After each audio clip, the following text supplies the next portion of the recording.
Գոյամարտում հիմա իսկապես այն փուլն է, երբ հերոսների ամենամեծ փորձությունները կապված են ոչ թե արտաքին վտանգների, այլ անձնական դավաճանությունների և կոտրված վստահության հետ։ Եթե նախկինում կրակոցները, առևանգումները և հետապնդումները պահում էին լարվածությունը, ապա այժմ ամենացավոտ հարվածները հասցվում են մարդկանց սրտերին։ Ամենահետաքրքիր զարգացումներից մեկը կապված է Արամի և Լեայի հետ։ Արամը կարծես միակ մարդկանցից է, ով այս իրավիճակում փորձում է գործել առանց որևէ ակնհայտ շահի։ Նա տեսնում է, որ Լեան ծանր հոգեվիճակում է, աղջիկը կորցրել է հողի զգացումը ոտքերի տակից։ Մի քանի օր առաջ նա պատրաստ էր ամբողջ աշխարհի դեմ պայքարել Լեոյի համար, իսկ հիմա պարզել է, որ իր սիրած մարդու կյանքի ամենամեծ ողբերգության հետ կապված է սեփական հայրը։ Լեան այլևս չի վստահում ոչ մեկին։ Երբ Արամը փորձում է օգնել, նա դա ընկալում է որպես հերթական միջամտություն։ Նրան թվում է, թե Արամը սխալ է հասկացել իրավիճակը, թե գուցե ցանկանում է օգտվել Լեոյի և իր բաժանման հնարավորությունից։ Սակայն Արամի խոսքերը շատ կարևոր են. «Ես ուղղակի ուզում եմ օգնել»։ Այս նախադասությունը ցույց է տալիս, որ Արամի կերպարը դեռևս պահպանում է մարդկային պարզությունը։ Նա չի պարտադրում իր ներկայությունը, չի պահանջում փոխադարձ զգացմունքներ։ Նա պարզապես չի կարող անտարբեր նայել, թե ինչպես է Լեան կործանվում իր աչքի առաջ։ Սակայն հենց դա էլ կարող է ցավ պատճառել Լեային։ Երբ մարդը կոտրված է, նույնիսկ անկեղծ աջակցությունը կարող է ընկալվել որպես ճնշում։ Հնարավոր է ժամանակի ընթացքում Լեան գնահատի Արամի վերաբերմունքը, բայց հիմա նա պատրաստ չէ որևէ մեկին մոտ թողնել։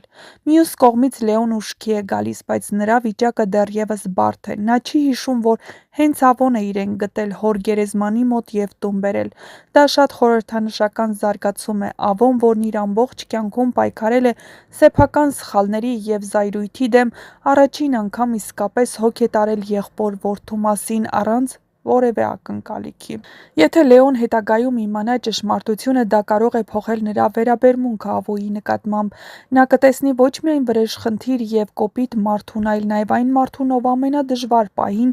իրեն մենակ չի թողել։ Բայց ամենամեծ հարվածը կարծես սպասվում է Մանանին։ Մանանի և Գրիշոյի հարաբերությունները երկար ժամանակ ներկայացվում էին որպես բարդ, բայց ամուր կապ։ Մանանը շատ բան զոհաբերեց այդ հարաբերությունների համար։ Նա հեռացավ հարազատներից, փորձեց հարմարվել նոր ընտանիքին, հանդուրժեց վիրավորանքներ և լռեց շատ հարցերի շուրջ հանուն սիրո։ Եվ հիմա, երբ թվում էր, թե գոնե այդ պայքարը հաղթահարել են, պատմությունը նոր հարված է հասցնում նրան։ Եթե իսկապես հաստատվի, որ Գրիշոն Մաշայի հետ դավաճանում է Մանանին, ինչի ականատեսը եղան հեռուստադիտողները, ապա դա կարող է դառնալ սերիալի ամենացավոտ անձնական դավաճանություններից մեկը։ Որովհետև այստեղ խոսքը պարզապես սիրավեպի մասին չէ, խոսքը վստահության մասին է։ Մանանը բոլորից շատ հավատացել է Գրիշոյին։ Նա պաշտպանել է նրան նույնիսկ այն ժամանակ, երբ սեփական ընտանիքն էր դեմ կանգնում իրեն։ Հավատացել է, որ Գրիշոն տարբեր է, որ նա երբեք չի կրկնի այն սխալները, որոնք տեսել է իր շրջապատում։ Եթե պարզվի, որ այդ հավատը սխալ էր, Մանանի ներսում կարող է անդառնալիորեն փոխվել ամեն ինչ։ Եվ այստեղ առանձնահատուկ նշանակություն ունի Դավիթ պապի արձագանքը։ Նա տեսնում է Մանանին արցունքներով։ Այդ տեսարանը շատ հուզիչ է։ Հավանաբար Դավիթ պապը կփորձի հասկանալ Մանանին։ Նա կարող է չհամաձայնել նրա որոշումների հետ, բայց երբեք չի դադարել սիրել նրան։ Եթե սա տեսնի, թե ինչ է կատարվում իրականում Մանանի հոգու խորքում,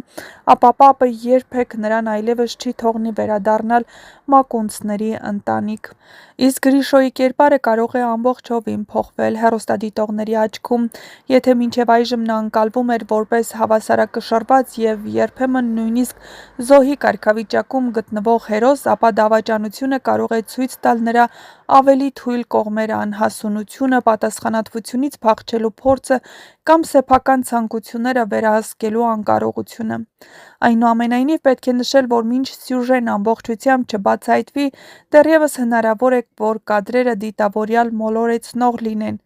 Եվ հնարավոր է, որ Մաշան հենց նկարած լինի իրենց միասին համատեղ լուսանկարներն ուղարկի Մանանին։ Դա նշանակում է, որ Մանանն ինչ-որ կերպ տեղեկացել է նրանց կապի մասին, և դա է նրա հուզմունքի պատճառը, կամ գուցե պատասխանել է Գրիշոյի հեռախոսին եկած հեռախոսազանգին ու ասել, որ միասին են։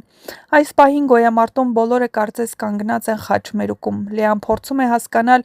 ինչպես ապրել հոր ճշմարտության հետ։ Լեոն պայքարում է հոր հիշատակի, սիրո և սեփական ցավի միջև։ Արամը փորձում է օգնել նույնիսկ եթե իրեն սխալ են հասկանում։ Ավոն լուռ կերպով կատարում է այն պարտքը, որը վաղուց էր կորցրել ընտանիքի կողքին լինելը։ Մանանը կանգնած է հերթական հնարավոր հիասթափության առաջ, իսկ Դավիթ պապը ստիպված է կրկին հավաքել իր ընտանիքի բեկորները, տեսնելով, թե ինչպես են իր սիրելի մարդիկ մեկը մյուսի հետևից կորցնում իրենց վստահությունն ու խաղաղությունը։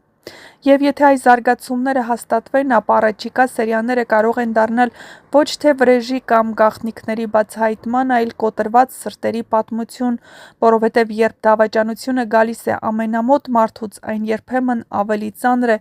քան ցանկացած բացահայտված գաղտնիք։